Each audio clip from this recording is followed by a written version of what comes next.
disciples, transforming lives. Kesadaran akan hadirat Tuhan membuat Anda tenang. Ketika damai sejahtera turun, ketakutan lenyap. Shalom Bapak Ibu, sukacita sekali bisa kembali ada kesempatan untuk saya bisa melayani Tuhan lewat hari ini, membagikan firman Tuhan kepada Anda. Saudara, dalam worship night kali ini, kami berikan judul Fear Not, atau Do Not Be Afraid, atau Jangan Takut, Fear Not. Saudara, dalam hidup ini, ketika kita menjalani kehidupan kita, apalagi di masa-masa sulit, masa-masa pandemi seperti ini, pastilah kita ini menghadapi yang namanya ketakutan demi ketakutan. Saudara, apa yang Anda takutkan? Beberapa di antara Anda mungkin takut tertular COVID. Beberapa di antara Anda mungkin takut mengalami yang namanya krisis ekonomi. Mungkin ada yang takut mati. Mungkin ada yang takut kekurangan. Beberapa di antara Anda mungkin dikuasai oleh ketakutan-ketakutan tertentu yang membuat Anda lumpuh, tidak bisa bergerak. Takut ditolak, takut untuk menderita, takut untuk dikecewakan, takut untuk disakiti. Saudara, kalau kita nggak hati-hati atau nggak waspada, kita ini bisa tanpa sadar, saudara, kita ini dikuasai oleh berbagai ketakutan, saudara. Hari ini kita akan belajar dari satu orang yang namanya Daud, bagaimana dia ini bisa menghadapi ketakutan di dalam cerita Alkitab waktu dia hendak melawan Goliat. Mari kita buka firman Tuhan, kita baca di 1 Samuel 17 ayat 10 sampai 11. Pula kata orang Filistin itu, aku menantang hari ini barisan Israel. Berikanlah kepadaku seorang supaya kami berperang seorang lawan seorang, one on one gitu ya.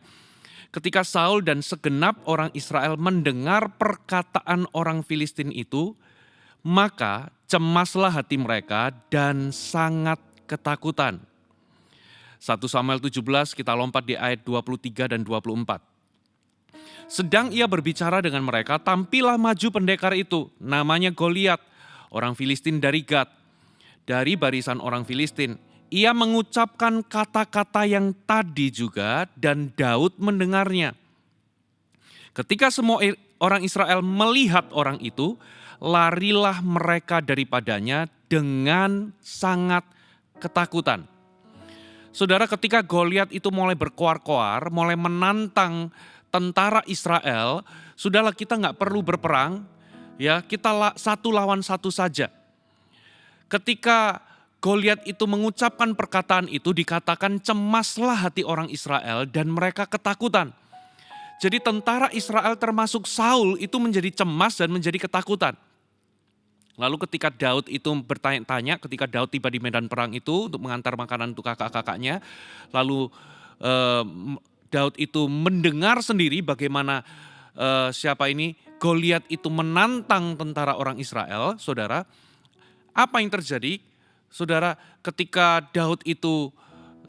Goliat itu mulai berkata-kata perkataan yang tadi, dikatakan orang-orang Israel itu lari ketakutan, saudara. Inilah bahaya dari ketakutan, saudara. Ketakutan itu bisa melumpuhkan kita.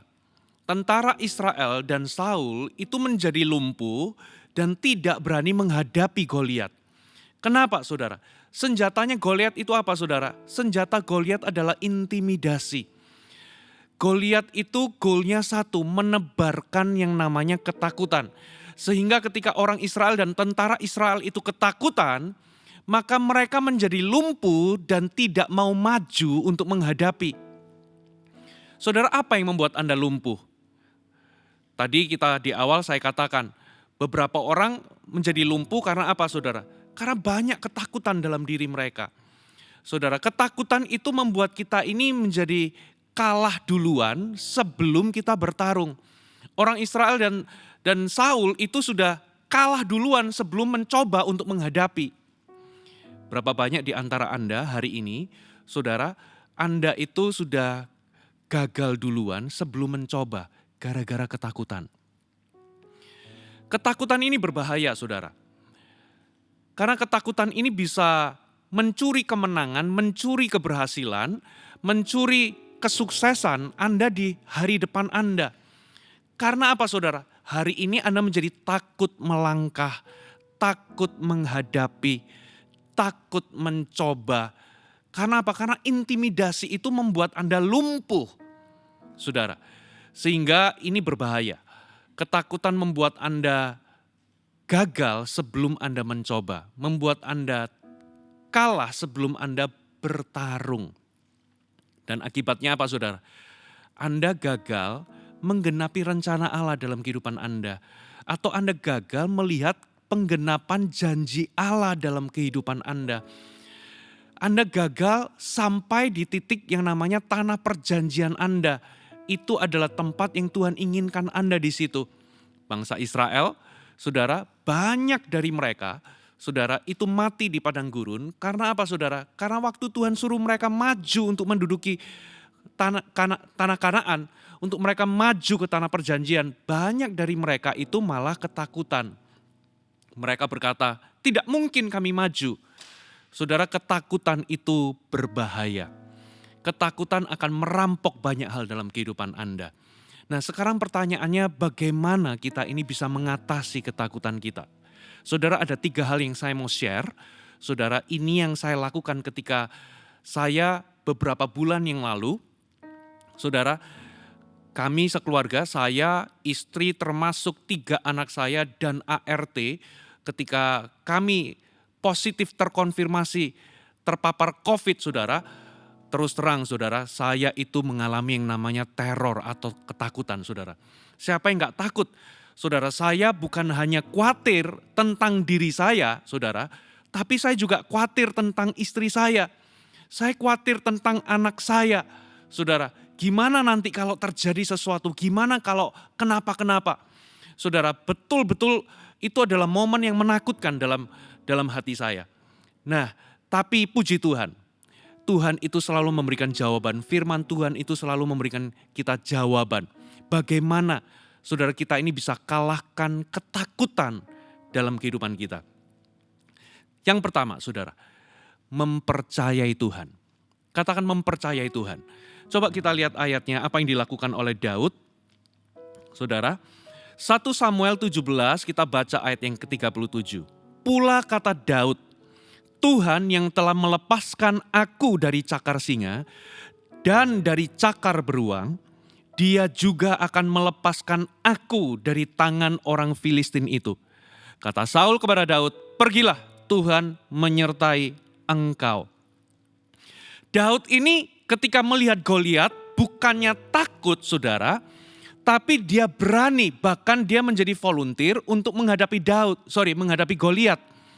Saudara, dia berkata, Tuhan yang melepaskan aku dari cakar singa dan cakar beruang, Tuhan juga yang akan melepaskan aku dari tangan orang Filistin ini.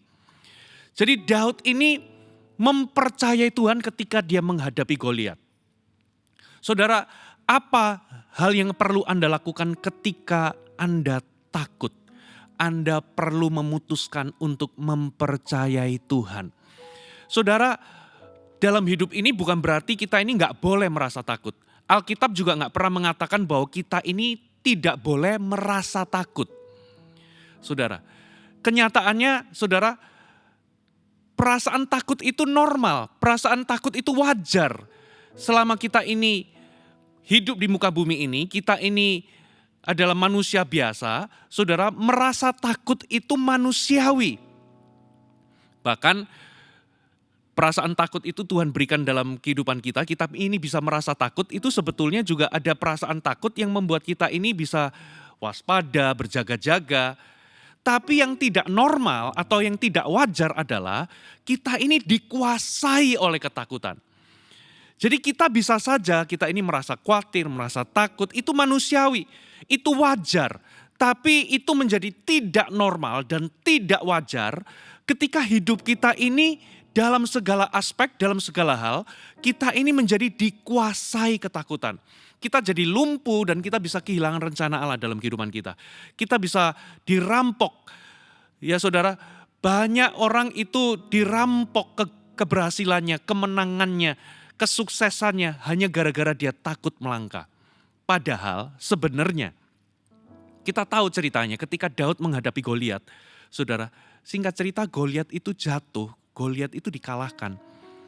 Berarti saudara, ketakutannya orang-orang Israel itu sebetulnya kalau ada satu orang saja yang berani menghadapi Goliat, menang kok, bisa menang kok. Jadi ketakutan kita selama ini belum tentu benar.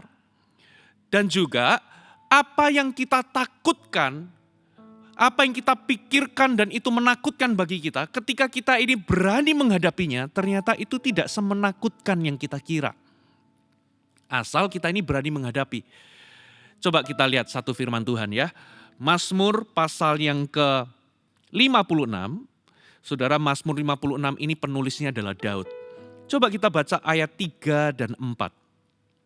Waktu aku takut. Nah perhatikan saudara, kita selama jadi manusia hidup di muka bumi ini, kita ini bisa saja merasa takut.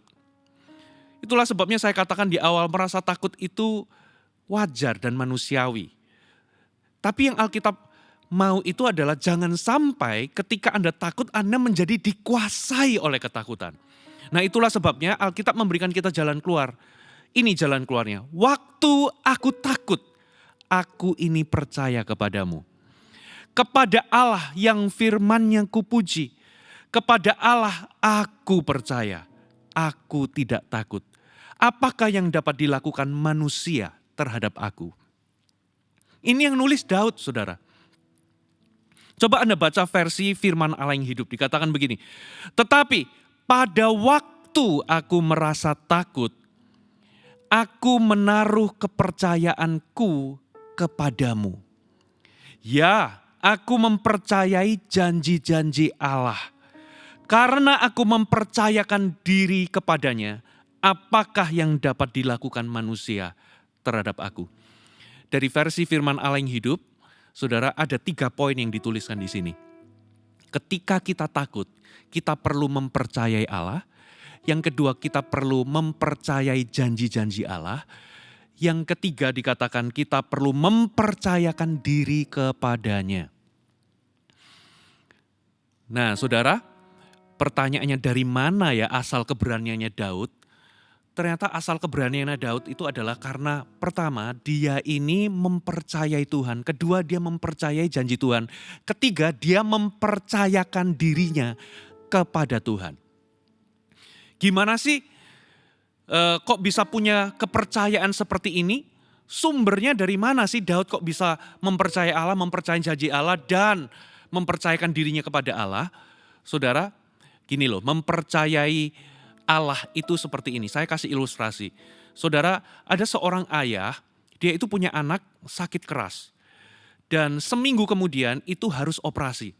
Kalau lebih dari seminggu nggak segera dioperasi, maka anak ini akan meninggal dunia.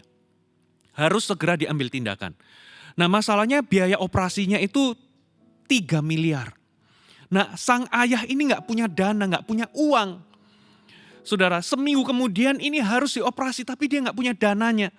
Ketika dia itu merasa takut dan khawatir itu tiba-tiba saudara di tempat dokter itu atau di rumah sakit itu ya kebetulan ada orang asing yang mendengar tentang struggle-nya.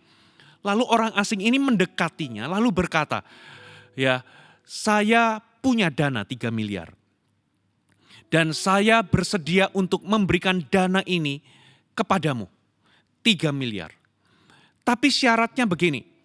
Ya, syaratnya adalah saya akan transfer dana ini 3 miliar itu seminggu kemudian, yaitu persis 1 jam sebelum operasi. Sebelum jadwal operasi. Lalu syarat kedua adalah kamu tidak boleh minta pertolongan kepada siapapun selama 1 minggu ini. Kalau kamu dapatan kamu minta tolong kepada orang lain, maka aku akan membatalkannya. Jadi kamu cukup diam, ya, lalu percaya saja nanti di hari H, seminggu kemudian aku akan berikan uangnya. Saya mau tanya, kalau Anda jadi ayah anak ini, tiba-tiba ada orang asing menjanjikan 3 miliar tapi seminggu kemudian akan dikasih, kira-kira Anda percaya enggak? Saudara, Sulit saudara untuk mempercayai. Ini orang asing siapa? Nggak jelas, kita nggak kenal saudara. Ya, kalau kita mau percaya tentunya kita ini harus apa saudara? Paling tidak kita ini harus cek latar belakangnya. Jangan-jangan dia ini penipu. Jangan-jangan orang ini cuma asal bunyi. Jangan-jangan dia ini bukan orang kaya. Saudara, kita harus cek latar belakangnya. Kita harus cek kredibilitasnya. Paling tidak kita harus tahu dia ini rumahnya di mana, siapa dia. Tapi orang ini pokoknya dari semenjak pembicaraan, ya orang ini menghilang, pokoknya 1 minggu kemudian dia janji akan kirim 3M. Sulit untuk mempercayai. Ya, kalau Anda jadi ayah itu, saudara, kita sulit, apa dasarnya saya mempercayai dia? Saudara, tapi beda dengan Tuhan, saudara. Tuhan itu berbeda dengan manusia. Tuhan itu dikatakan dalam firman Tuhan, dia itu adalah penolong yang terbukti di dalam kesesakan. Katakan amin. Daud itu punya pengalaman sama Tuhan. Daud itu pernah dilepaskan dari cengkeraman singa, dilepaskan dari cengkeraman beruang. Itulah sebabnya ketika dia hadapi Goliat, Daud mempercayai Tuhan. Karena dia kenal Tuhannya. Tuhan itu bukan orang asing bagi dia. Dia kenal siapa Tuhan. Katakan amin, saudara. Lalu yang kedua dari firman Allah yang hidup, dari versi firman Allah yang hidup dikatakan mempercayai janji-janji Allah. Saudara, saya kasih ilustrasi. Ya, seorang bos itu punya satu pegawai. Ya, setiap kali bos ini memerintahkan sesuatu untuk pegawai ini kerjakan, pegawai ini selalu berkata, beres bos, beres bos. Tapi setiap kali selalu kerjaannya itu nggak beres. Kurang ini kah, kurang itu kah, selalu nggak sempurna. Gitu ya, selalu ada yang kurang. Atau bahkan beberapa kali itu bahkan nggak dikerjakan. Ya, lalu satu kali saudara, ketika sang bos ini ingin memerintahkan sesuatu yang penting kepada pegawai ini, saudara, tolong lakukan ini, segera ya, ini penting. Kembali pegawai ini berkata, beres bos. Tahu nggak? Semalam-malaman si bos itu nggak bisa tidur. Karena apa? Karena berulang kali pegawai ini kalau dikasih tugas, diperintahkan sesuatu, itu selalu ngomong beres bos, tapi ujungnya nggak beres. Dan itu terjadi berulang kali. Sehingga ketika sang bos ini mendengar perkataan dari pegawai ini beres bos, dia itu menerima tapi galau. Nggak bisa tidur, kepikiran ini benar dilakukan nggak? Gimana kalau nggak beres? Gimana kalau nggak tuntas? Saudara, jadi kredibilitas orang ini dipertanyakan. Saudara, tapi beda dengan Tuhan. Tuhan itu kalau sudah berjanji, firman Tuhan katakan begini saudara. Ya, Alkitab katakan begini. Mazmur 12 ayat 6, janji Tuhan adalah janji yang murni, bagaikan perak yang teruji, 7 kali dimurnikan dalam dapur peleburan di tanah. Engkau Tuhan yang akan menepatinya. Engkau akan menjaga kami senantiasa terhadap angkatan ini. Kalau Tuhan sudah berjanji, janji Tuhan itu murni, sudah teruji. Saudara, makanya Daud itu bisa mempercayai Tuhan, mempercayai janji Tuhan. Karena apa? Tuhan itu kredibilitasnya, kata-katanya itu terbukti. Saudara, kalau kita ketemu sama orang yang nggak suka ingkar janji, kita sulit mempercayai. Tapi Tuhan itu tidak pernah ingkar janji. Kalau dia berjanji, dia akan menepatinya.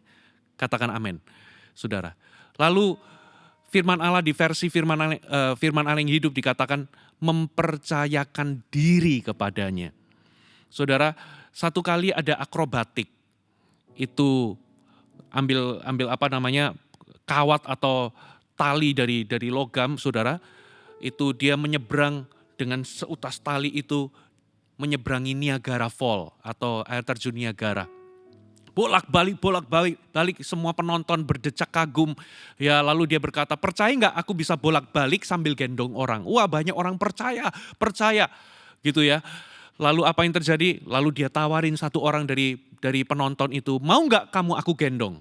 Kamu kan tadi bilang kamu percaya, mau nggak aku gendong? Mereka nggak mau. Jadi orang itu percaya tapi tidak mau digendong. Pada dasarnya itu nggak percaya, saudara.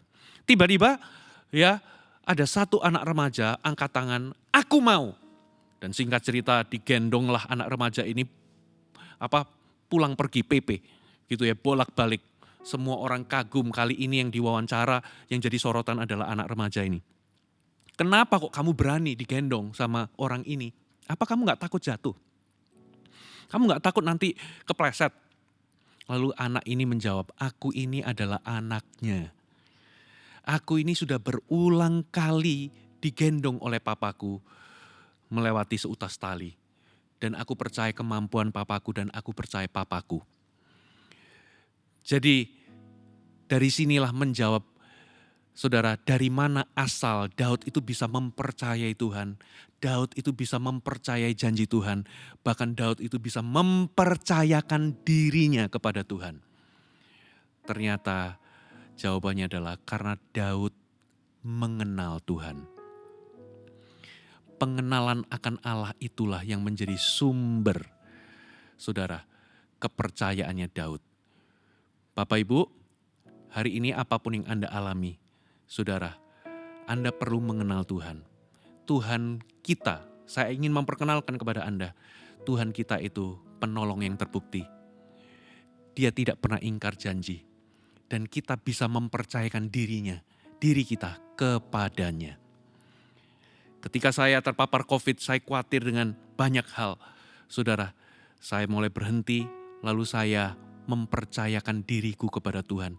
Saya mempercayai Tuhan, bahwa Tuhan itu lebih besar daripada masalahku. Tuhan itu sanggup.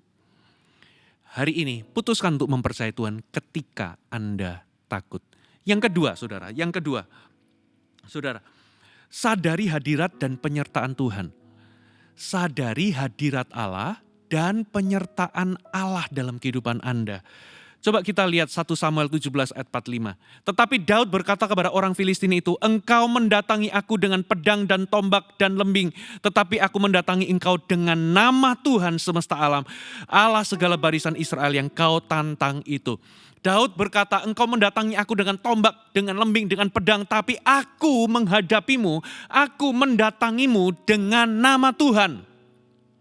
Apa maksudnya aku mendatangimu dengan nama Tuhan? Daud itu menghadapi Goliat dengan kesadaran penuh akan penyertaan Tuhan. Karena nama itu mewakili pribadi. Saudara, nama itu mewakili pribadinya. Saudara, ketika kita berdoa dalam nama Tuhan, saudara, nama itu mengandung kewibawaan, mengandung pribadi dari Tuhan itu sendiri.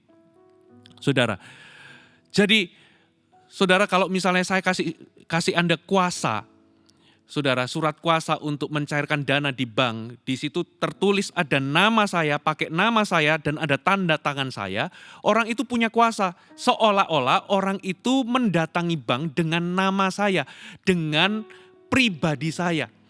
Jadi nama yang dia pegang di dalam surat kuasa itu, saudara, itu mewakili pribadi saya. Jadi Daud itu menghadapi masalahnya, persoalannya, Goliatnya, itu dengan kesadaran penuh akan penyertaan Tuhan dalam hidupnya. Saudara, Anda perlu menyadari penyertaan Tuhan. Anda perlu menyadari hadirat Tuhan dalam kehidupan Anda, saudara. Jadi apa aplikasinya dalam kehidupan kita? Bagaimana kita ini bisa menyadari hadirat Tuhan atau kehadiran Tuhan? Ini aplikasinya. Filipi 4 ayat 6-7. Janganlah hendaknya kamu khawatir tentang apapun juga, tetapi nyatakanlah dalam segala hal keinginanmu kepada Allah dalam doa dan permohonan dengan ucapan syukur. Damai sejahtera Allah yang melampaui segala akal akan memelihara hati dan pikiranmu dalam Kristus Yesus. Terjemahan firman Allah yang hidup. Perhatikan, ini aplikasinya.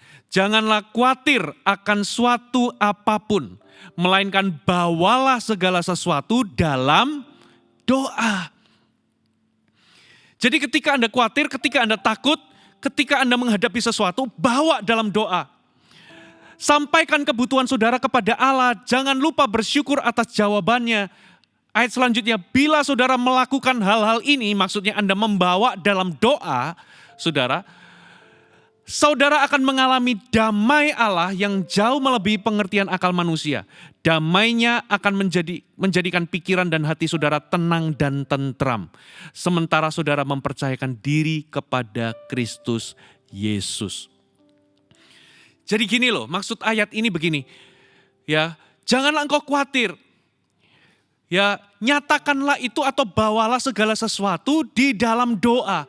Jadi ketika Anda khawatir, ketika Anda menghadapi persoalan, ketika Anda mungkin lagi menghadapi krisis, ketika Anda menghadapi sesuatu yang membahayakan, saudara bawalah itu di dalam doa. Dan kalau saudara melakukan hal-hal ini, damai sejahtera Allah akan memenuhi hati dan pikiranmu. Engkau akan rasakan damai sejahtera. Mungkin persoalanmu belum reda, tapi Anda sudah alami damai sejahtera. Pastor Fuji, apa maksudnya berdoa? Kenapa harus berdoa? Karena dengan Anda berdoa, Anda itu memfokuskan hati dan pikiranmu kepada Tuhan, bukan kepada masalah Anda. Dengan doa, Anda itu sedang mengizinkan diri Anda untuk fokus kepada Tuhan dan bukan kepada masalah Anda. Makanya, saudara, satu-satunya cara untuk menyadari kehadiran Tuhan dan penyertaan Tuhan dalam kehidupan Anda adalah dengan Anda membawa segala sesuatu dalam doa. Doa membuat hati dan pikiranmu terfokus kepada Allah. Anda kalau nggak sadar bahwa Tuhan itu ada, Anda nggak mungkin akan berdoa. Anda kalau nggak percaya bahwa Tuhan itu ada, Anda nggak mungkin berdoa. Dengan berdoa, Anda fokuskan hati dan pikiranmu kepada Tuhan. Dengan demikian Anda menyadari penyertaan Tuhan. Anda akan menyadari kehadiran Tuhan dalam kehidupan Anda. Makanya di ayat ke-7 versi firman Allah yang hidup mengatakan demikian. Ketika Anda saudara melakukan hal-hal ini, damainya Tuhan itu akan memenuhi hati dan pikiranmu. Engkau akan merasakan damai, engkau akan merasakan tentram. Pastor Fuji, saya sudah doa tapi kok hatinya gak damai. Coba perhatikan firman Allah ini, saudara. Ya, Mazmur 62 ayat 1. Mazmur 62 ayat 1. Hanya dekat Allah saja aku tenang, daripadanya lah keselamatanku. Dengan berdoa, Anda itu mendekat kepada Tuhan. Lalu Alkitab katakan, hanya dekat Allah saja aku tenang, daripadanya keselamatanku. Versi mudah dibaca, VMD. Aku harus tenang dan berbalik kepada Allah atau fokus kepada Allah. Hanya Dia yang dapat menyelamatkan aku. Jadi aku harus tenang dan fokus kepada Allah. Doa yang seperti apa yang mendatangkan damai sejahtera, itu adalah doa yang betul-betul fokus kepada Tuhan. Banyak orang berdoa sih, tapi pikirannya gak fokus kepada Tuhan. Pikirannya melantur kemana-mana. Pernah nggak kalau Anda mau berdoa, itu pikiran kita itu kayaknya mengembara kemana-mana. Mengembara ke tugas-tugas kita, mengembara ke pintu depan sudah dikunci belum, mengembara ke itu kompor sudah dimatiin belum, mengembara ke saya sudah kirim email belum, mengembara ke tugas-tugas tadi apakah sudah diberesin, ya apakah sudah disiapkan untuk hal-hal untuk besok gitu ya. Kita ini pikirannya melayang kemana-mana, bukan fokus kepada Tuhan. Saudara Anda perlu tenang. Makanya Alkitab katakan, mendekat kepada Allah itu artinya aku harus tenang dan berbalik atau fokus kepada Tuhan, kepada Allah. Tenangkan dirimu. Makanya ada firman Tuhan katakan begini, saudara. Kesudahan segala sesuatu sudah dekat. Karena itu kuasailah dirimu dan jadilah tenang supaya kamu dapat berdoa. Maksudnya begini, ada banyak orang itu berdoa tapi karena dia gak menguasai diri dan gak menjadi tenang, pikirannya melantur kemana-mana, dia gak benar-benar berdoa, saudara. Kalau Anda benar-benar masuk di dalam doa, betul-betul berdoa, Anda harus menguasai diri, Anda harus tenang, pikiranmu jangan melantur kemana-mana. Saudara, makanya saudara Anda harus berjuang ya supaya Anda gak melantur kemana-mana. Nah di titik ketika Anda sudah fokus dan Anda mulai masuk di dalam doa, doa itu saudara akan mendatangkan damai sejahtera. Bawalah segala sesuatu dalam doa. Saudara, saya mulai membawa perkara saya di dalam doa. Saya mulai berdoa. Saya berdoa kepada Tuhan, lalu saya lepaskan iman saya lewat doa itu, saudara. Dan apa yang terjadi, saudara? Doa itu membuat saya tenang. Kehadiran Allah itu membuat kita ini tenang. Kesadaran akan hadirat Tuhan ketika Anda menghadapi persoalan membuat Anda tenang. Ketika damai sejahtera turun, ketakutan lenyap. Saudara tahu nggak, damai sejahtera dengan khawatir atau damai sejahtera dengan takut itu seperti panas dengan dingin. Ketika panas tiba, dingin lenyap. Itu seperti terang dan gelap. Ketika terang tiba, saudara, maka gelap itu lenyap. Saudara, ketika damai sejahtera itu melingkupi hati kita, masalah mungkin belum selesai, tapi hatimu tenang, hatimu tentram. Anda nggak dikuasai oleh ketakutan. Yang terakhir, saudara, yang terakhir adalah hiduplah dalam kasih. Coba kita lihat 1 Samuel 17 ayat 32. Berkatalah Daud kepada Saul, janganlah seseorang menjadi tawar hati karena dia, hambamu ini akan pergi melawan orang Filistin itu. Ketika semua tentara Israel ketakutan, bahkan Saul pun takut, gak ada satupun orang yang berani menghadapi.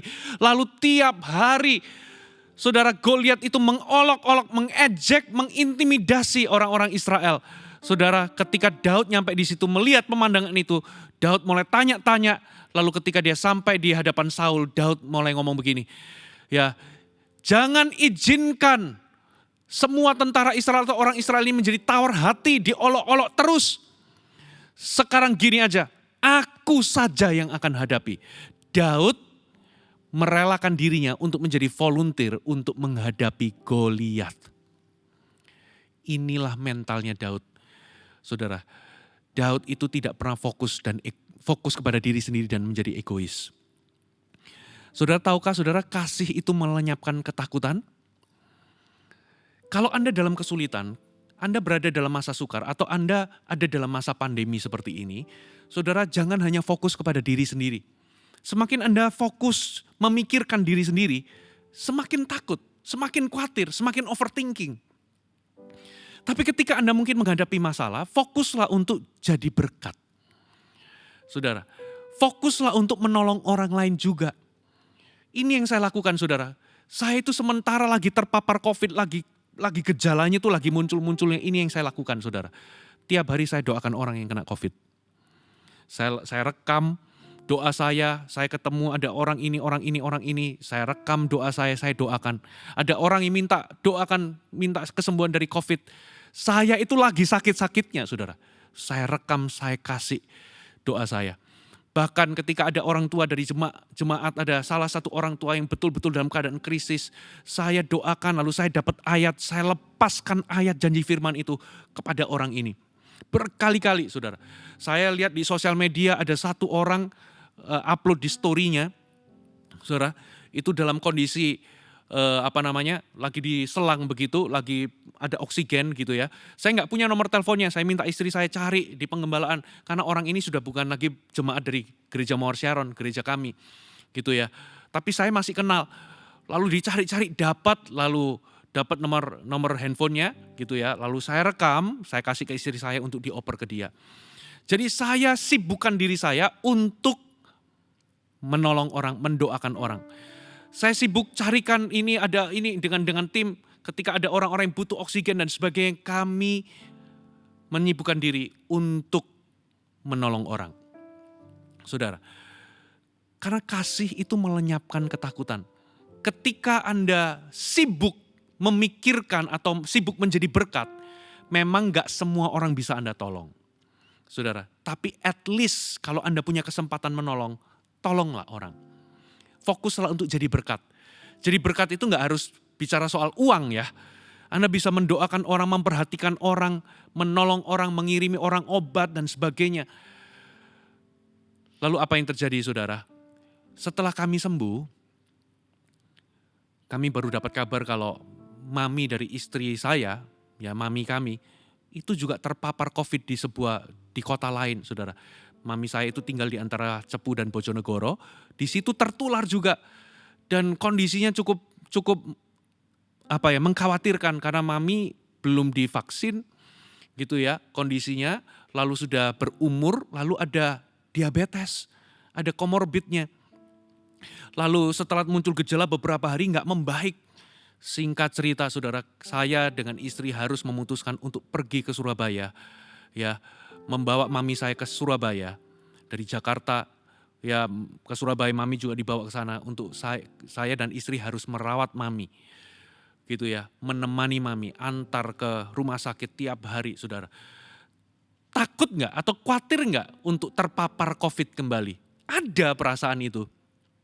Ada kekhawatiran itu. Nanti kalau ketularan lagi bagaimana?